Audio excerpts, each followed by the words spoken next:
A science story, huh? These NYU scientists, they felt right. I was so and I just thought, well, I had figured it out It was that golden moment. because science was on my side.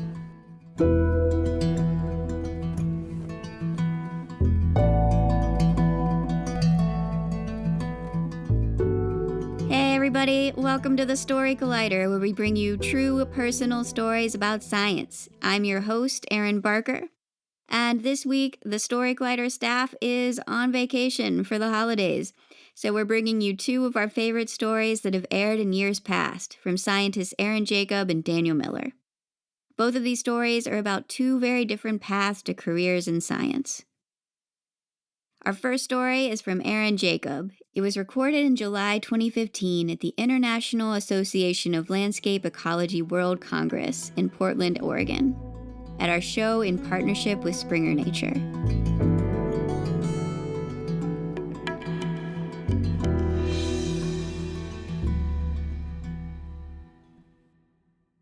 Well, I never expected that three of the most important lessons I would learn about conservation science would come from a man with a machine gun. It's summer 2003. I'm 22 years old, and I have the best internship in the whole world. I'm studying cheetahs in Serengeti National Park. Serengeti is incredible. You can see more animals in one day than in the rest of your life combined. And I'm particularly excited to be here because I lived in East Africa when I was a kid. My mom was a game warden. My dad was a biologist. So I grew up surrounded by stories about wildlife and research and life in the bush. I've been studying conservation biology at university, and I'm thrilled to start working as a real scientist. So after a few weeks of learning the cheetah ropes, this is one of the first days I can go out on my own. And I've got butterflies. I pack the Land Rover up with extra food, water, fuel, spare tires, data sheets, and I leave the field station at the crack of dawn. A Serengeti sunrise is like nothing else. It's just like that scene from The Lion King. The huge sun rises over the savannah. Everything glows orange and yellow. The animals wake up, start moving. You breathe in the rich scent of 2 million wildebeest. And there's me, driving along, looking for cheetahs. So I drive for a couple of hours. I stop every once in a while to look through my binoculars. And finally, in the distance, I see something. Is it a cheetah? With all the dry season dust and the heat haze, it can be hard to tell the difference between a cheetah and what's actually a termite mound, a bird, or a stump. I can't quite tell, so I drive forward slowly, looking through my binos, and I'm certain it's looking more and more cheetah-like. I just know deep down inside that this is my cheetah, the first cheetah that I'll find and study all by myself. So this goes on for quite a while. It keeps disappearing and reappearing. And finally, I come to the edge of a small river. It's maybe 30 feet across. This time of year is called kiangazi. It's the middle of the long dry season, and many rivers are bone dry. This one has hard, sun-baked mud, and my cheetah is on the other side. But even if the river's dry, I'm not going to just drive across without checking it out first. So I get out, I scramble down the bank, I walk out into the riverbed, and I stomp around for a while, checking out the mud, and it's like concrete. So, feeling pretty satisfied with my bush skills, I get back inside, put the Land Rover in low range, I ease it gently down the steep bank, and I start across. About a third of the way across, the Land Rover starts to sink. It was like trying to drive on creme brulee. There was a thick crust on top, but a few inches down was this oozing wet mud. My tires are spinning in this rancid, gross sludge. Mud's flying everywhere, and I'm freaking out. It stinks like rotten eggs, and I don't know what to do. I panic, and I hit the brakes. And that was a big mistake. My face flushes as I remember my mom's advice for driving in the mud. Don't gear down and don't brake, or you're going to get stuck. I feel irritated. I do not come from people who get stuck in mud. My family has all these crazy stories about adventures with vehicles from before I was born. Like the time my mom was 3 days from the nearest road and the fan belt broke on her Land Rover. She improvised using a wildebeest intestine and drove out. Or the time that the propeller fell off my dad's airplane in midair, and he landed it anyways. Suffice to say, I am definitely not going to get stuck, my first day being a real scientist. So I put the Land Rover in reverse. I tried backing up. Nothing. I saw the steering wheel from left to right, try to clear the mud from my tires. Nothing. I locked the differential, which usually lets you power through anything. Nothing. The truck's not budging. So I get out. The front end is sunk about 2 feet in the mud, and the back end's not much better. But that's okay because I packed a shovel and I'm going to dig my way out. So I dig and I dig and I dig. The sun's beating down. I'm sweating buckets. I'm getting filthy. I'm getting pretty mad at myself too. This isn't exactly glamorous cheetah science. So finally, I spend about an hour. I've dug out most of the back tires. I hop back in. I try again. Nothing. So I spend another hour digging out most of the front tires. I hop back in. I try again. Nothing. The radio crackles. My boss calls in. Cheetah, cheetah from Aerin. Try to collect myself. Go ahead, cheetah. She goes, hey, Aerin, how's it going out there? And I am super chipper. Oh, things are great. It's a beautiful day. I think I've seen a cheetah. She goes, oh, fantastic. We'll get some good data. And you're out on the short grass plains, right? And I say, yep, I sure am. Okay, gotta go. Bye. I hang up. And it makes me wonder, where exactly am I? So I pull out the map and the old school GPS. Okay. That's where I first saw the cheetah. That's where I pulled off the main road. Then I drove around and around and around for a while. So where is this river that I'm stuck in? Now, there's something you need to know about Serengeti. For fieldwork, researchers can go many places. There's only a few areas that are truly off limits. Maybe the most important one is called Moru. And Moru is where the rhinos live. Rhino poaching is so bad that there are only a few rhinos left in all of Serengeti. And they're heavily guarded by armed rangers. So no one can go to Moru.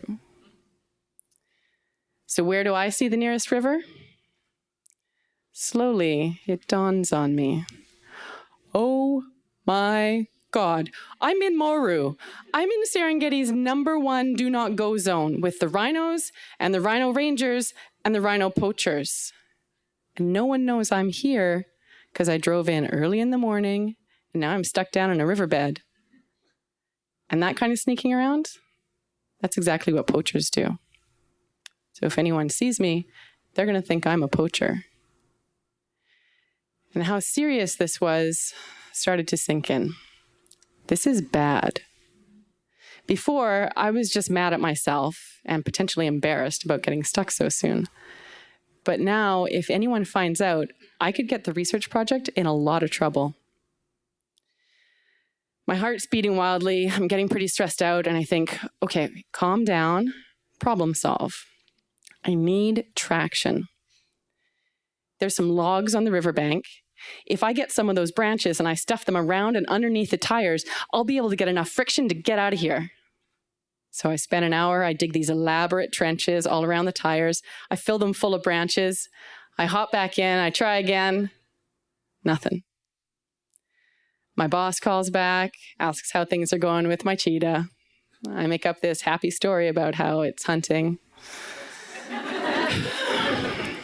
So now I've actually lied. which is really bad for a scientist. Scientists are supposed to be objective and honest, in search of truth and higher knowledge. I'm not doing that. So I think, okay, well, if traction didn't help, maybe something is stuck underneath the truck. I get out, I crouch down, and I see that the front differential, this big hunk of metal on the axle, is buried in the mud. Okay, well, that must be it. So I wriggle underneath on my belly. There's barely any room. I'm face down in this rancid mud. I keep banging my head on the undercarriage. And if it's possible, I'm even dirtier than I was before. My hair, my clothes, my shoes are caked in mud.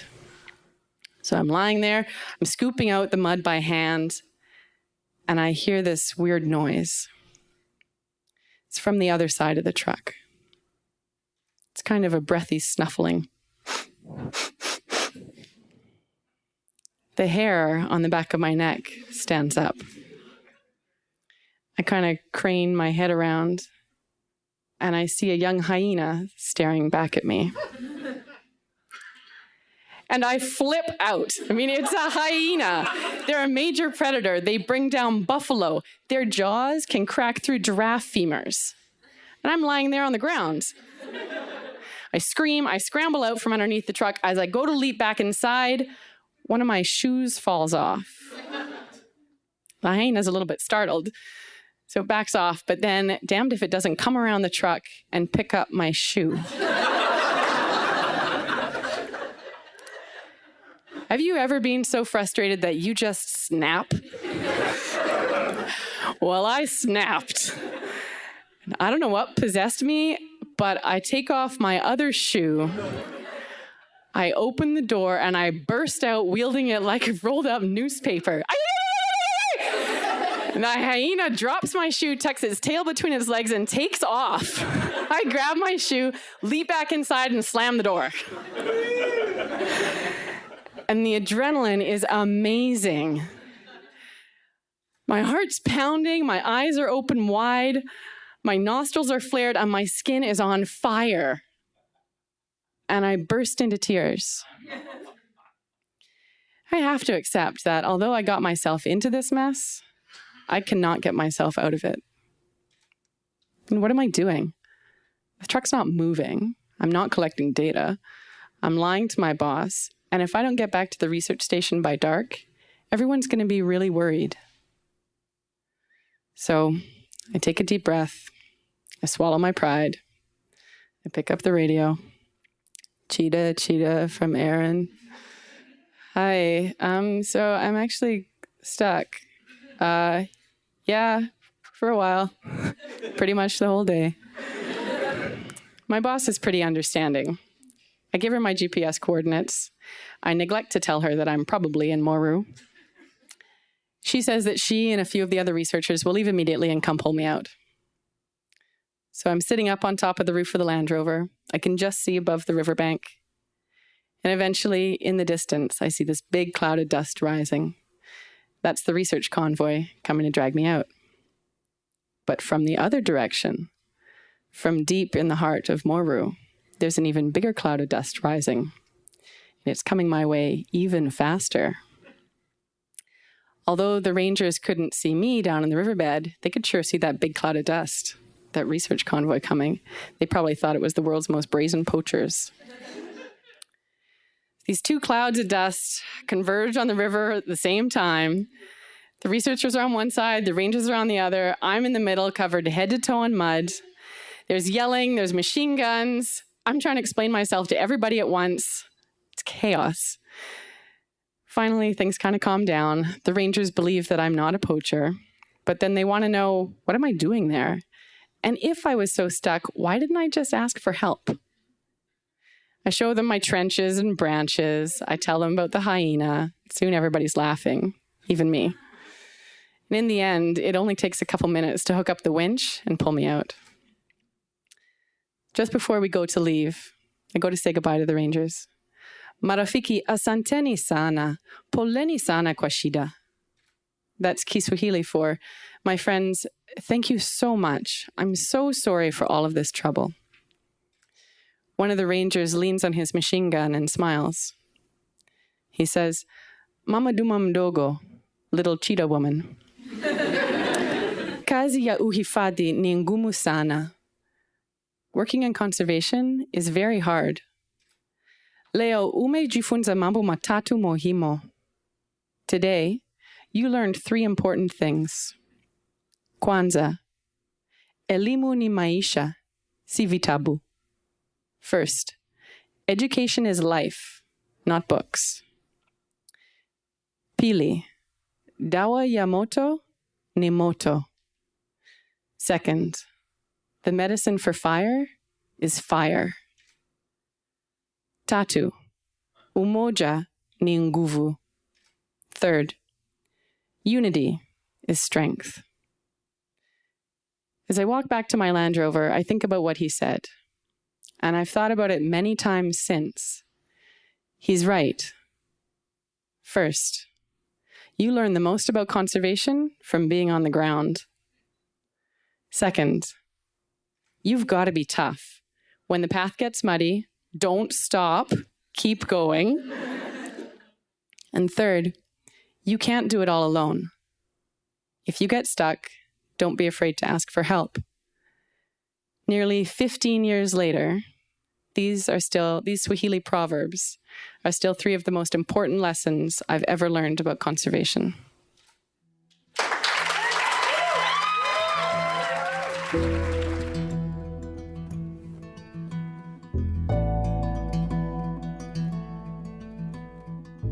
That was Aerin Jacob. Aerin is a conservation scientist based in Alberta, Canada. As always, remember you can check out our website for upcoming live shows all around the US, Canada, and the UK in 2023, as well as opportunities to learn how to tell your own science story through one of our storytelling workshops. We're registering now for our January public workshop. Check that out at storycollider.org. For more updates and cool behind-the-story pictures and other awesome content, follow us on social media. We're on Instagram, Twitter, Facebook, and TikTok. Find us at Story Collider.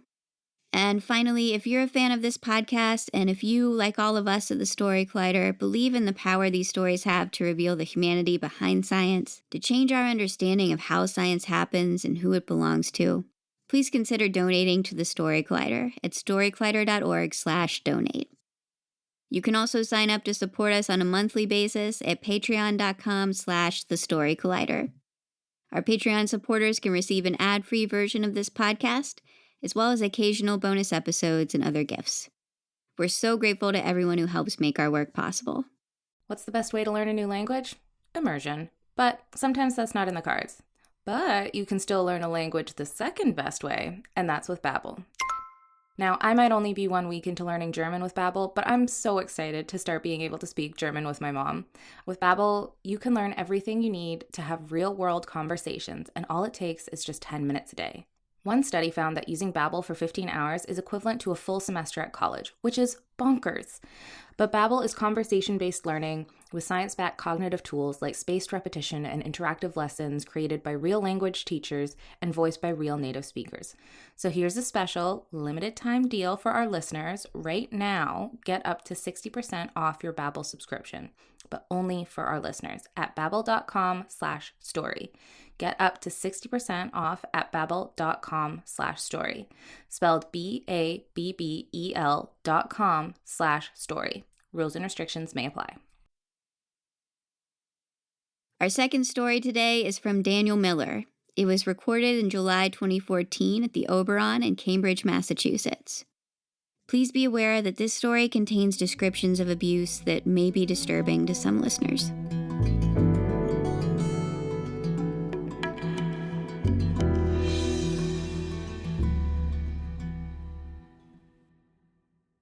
It's June 1987, in a hot courthouse in Dallas, Texas.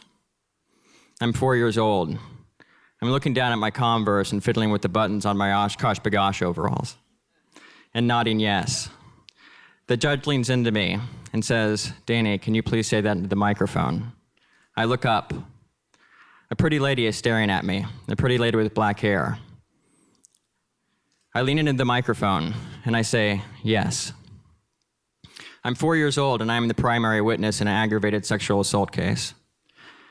The defendant, the pretty lady with the black hair with the smile, is my birth mother, Aerin. The 4-year-old boy in the overalls is me, the victim. Dallas Times-Herald, August 1st, 1987. Boy, 4, star witnessed against parents in indecency case. The parents, whose names are withheld to protect the boy's identity, were arrested in June 1986 as police confiscated more than $7,000 in cash, various quantities of marijuana and cocaine, condoms, and 6 pornography magazines. The boy's been in a foster home since his parents' arrests. Prosecutors had cleared the way to calling the boy as a witness after 2 psychologists testified in a competency hearing that the very bright young man had an IQ of 135. This is highly unusual, said District Judge John Overrod, who was presiding at the trial. I've never seen an instance in which a 4-year-old boy was to testify. All right, let's back up a year. It's June 1986 in a motel room in Dallas, Texas. My parents are packing up to move to a new house. What I know is houses are in fact motel rooms. My earliest memories are moving from motel room to motel room. My parents are drug addicts, drug dealers, drug transporters, and are living off the grid. In the parking lot, 2 police officers approach my parents. And one of the police officers, a police woman, takes me to the side and asks me questions. I answer her questions. The motel room is searched. My parents are arrested. I'm taken to a police station where I'm asked questions and interviewed. And then I'm taken to a children's shelter where I'm interviewed yet again, this time in front of a video camera, and asked to demonstrate things with anatomically correct dolls.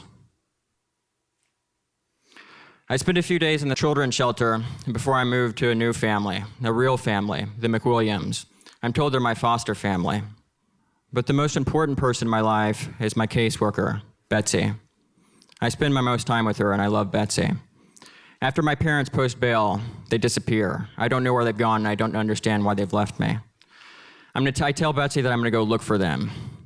Betsy tells me that she'll find them, that I shouldn't worry, and reminds me that doesn't have anything to do with me, that it's not my fault.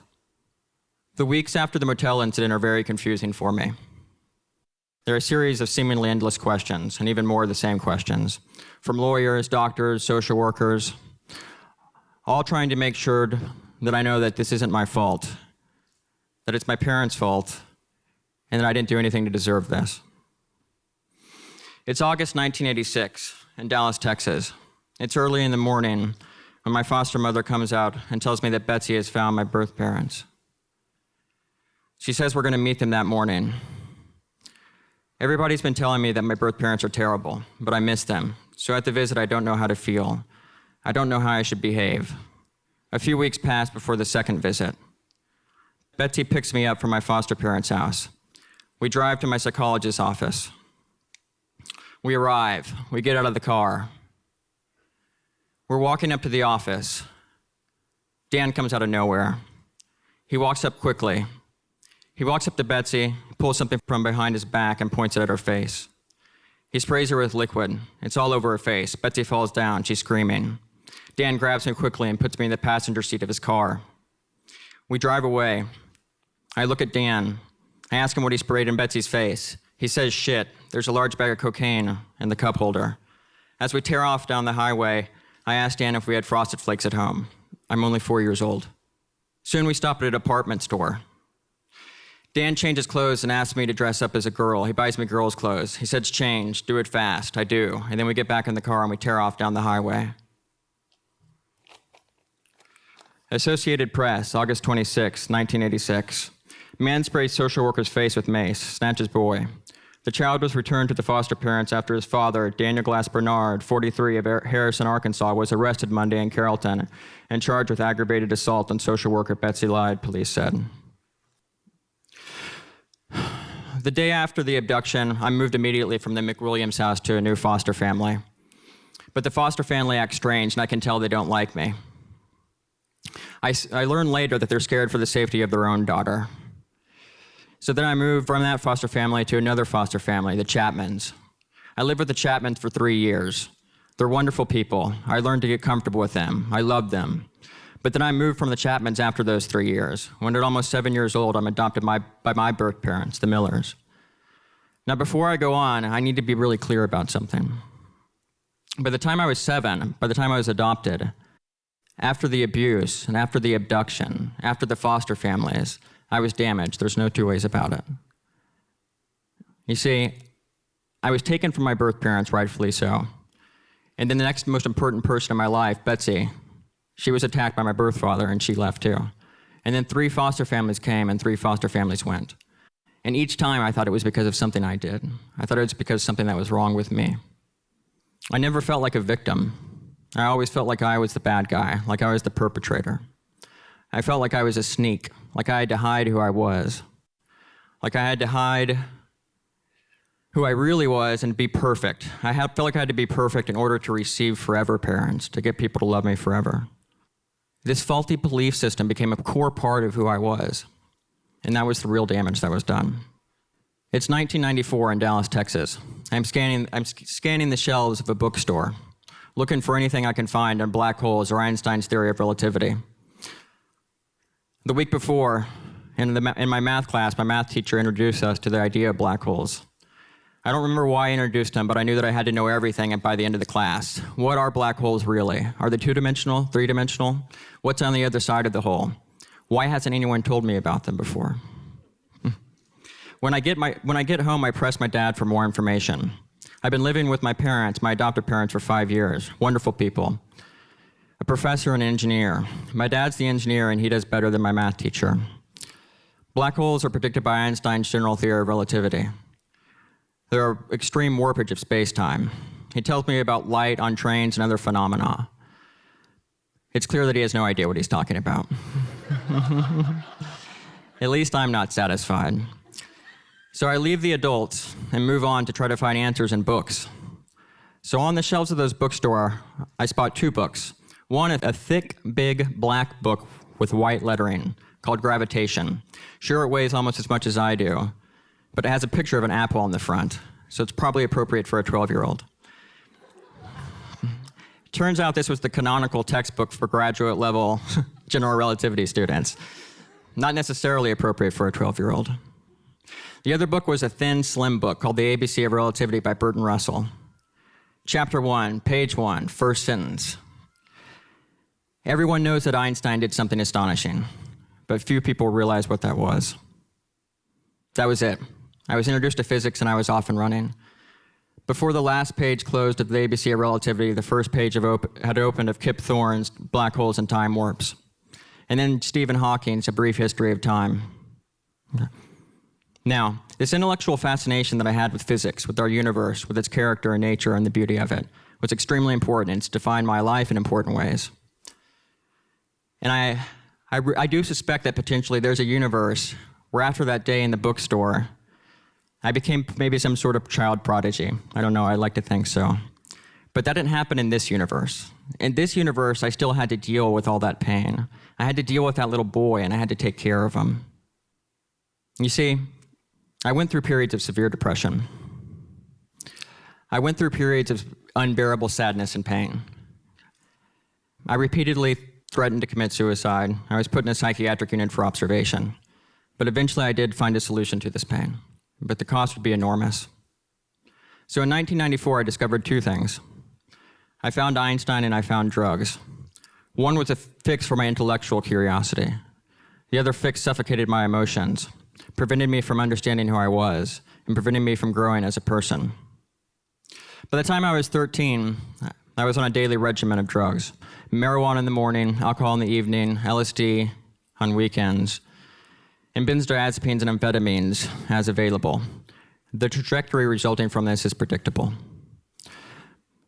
For the next decade, my life became more and more unstable.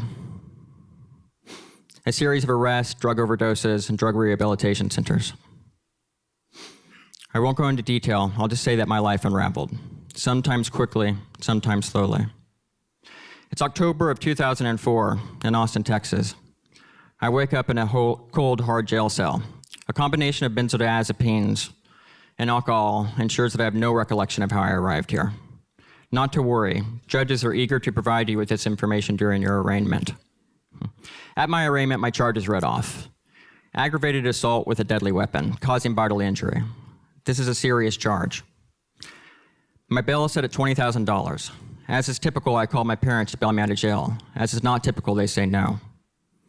Now, this time in jail was extremely important in my life. It was a turning point in my life.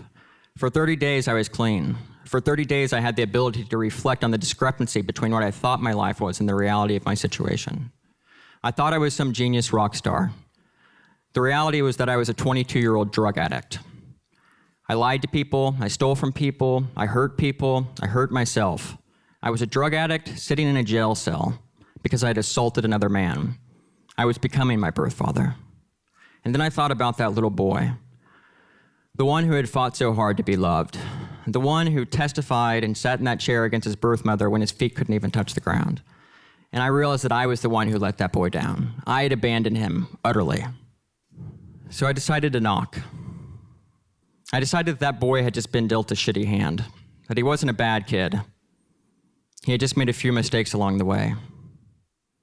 So when I decided to knock, I decided I was just going to stop trying to fight against the universe. Stop trying to bluff about the shitty hand I was dealt. Just knock and get dealt a new hand and start again. So I did. I knocked. When I did, the cell walls came crumbling down. The murals of delusion painted on them replaced by the reality that was my life. I knocked and I was dealt a new hand. And having learned something about myself, having learned something about that little boy, I played this hand more carefully. Not perfectly, but carefully. Now, I wish I could tell you that I stayed sober after this, but it's important to be honest about what the road to sobriety looks like. And mine was a long, windy one, with many detours. For years after that, I went through cycles of relapse and recovery. During this time, I learned about myself, I learned about that little boy, and slowly I replaced drugs with healthier coping mechanisms. So I got better, sometimes slowly, and sometimes more quickly. Or maybe I don't wish that I stayed sober after that. Maybe I'm okay with that long, windy road that I took towards sobriety. Or maybe I'm okay with it because I'm where I'm at now. Of course, the most difficult thing to deal with is the pain that I inflicted on others. The people that loved me the most got hurt the worst. My parents, my brother, my girlfriend, the people who knew all too well that I was nothing close to perfect, but in spite of that, asked me to stop hiding even more so that they could love me even more. So what do you do? What do you do when you've experienced all this, when you've put people through all this pain? What do you do when you put all this negativity into the universe? How do you cope with it? I'm not going to pretend to answer this question for you guys. I can just tell you my experience, what I did and what I'm doing. It's March 2014 in Winchester, Massachusetts. I'm in the living room of a world-renowned astrophysicist, someone I've admired since I was a child. I'm surrounded by other heavy hitters in the sciences, geneticists, economists, a Nobel Prize-winning physicist to my right, a soon-to-be Nobel Prize-winning physicist to my left. It's a first meeting for the Future of Life Institute. We're meeting to figure out how to address existential risks, climate change, nuclear proliferation, artificial intelligence. You see, humanity is in a very serious stage right now. Human civilization is very much in its infancy, and the future is uncertain. But I don't buy the cynicism that we can't change. I don't buy the cynicism that we're not going to rise to the occasion. I know what change looks like, and I believe in people. It's June 2014. I'm high in the mountains of the Chilean Andes. I'm looking through one of the most powerful telescopes in the world at light that's traveled 12 billion years to get to us. Light that was emitted from an ancient quasar during a violent, tumultuous time at the infancy of a galaxy. But you can learn so much from these violent, tumultuous times at the beginnings of things. It's May 2014, and I'm back in Dallas, Texas, visiting my brother for his wedding. I'm staring out the window of a fancy hotel room, not too far, in fact, from that first motel room where the story started almost 28 years ago.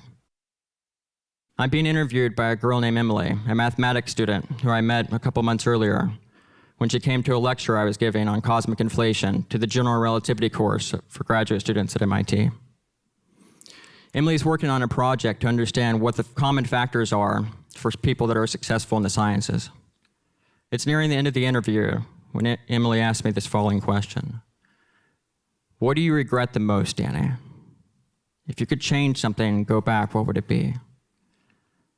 I told her, I regret almost everything, and I would change none of it. Thank you.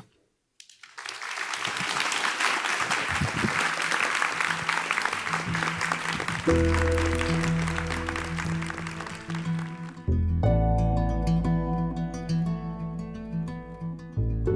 was Daniel Miller. Danny is an astrophysicist based in the Boston area. The Story Collider is so grateful to Aerin and Danny for sharing their stories with us. The Story Collider is also very grateful for the support of Science Sandbox, a Simons Foundation initiative dedicated to engaging everyone with the process of science. This podcast is produced by me, Aerin Barker, Executive Director and co-founder of The Story Collider, along with Managing Producer Misha Gajewski and Senior Podcast Editor Jen Chen, and with help from Education Director Lily B. Special thanks goes out to Story Collider's board and the rest of our staff, including Managing Director Anne-Marie Lonsdale, Science Advisory Fellow Edith Gonzalez, and Operations Manager Lindsay Cooper, without whom none of this would be possible. The stories featured in today's episode were from shows produced by me and my Story Collider co-founder Ben Lilly and by Ari Daniel. Our theme music is by Ghost. Until next week, thanks for listening.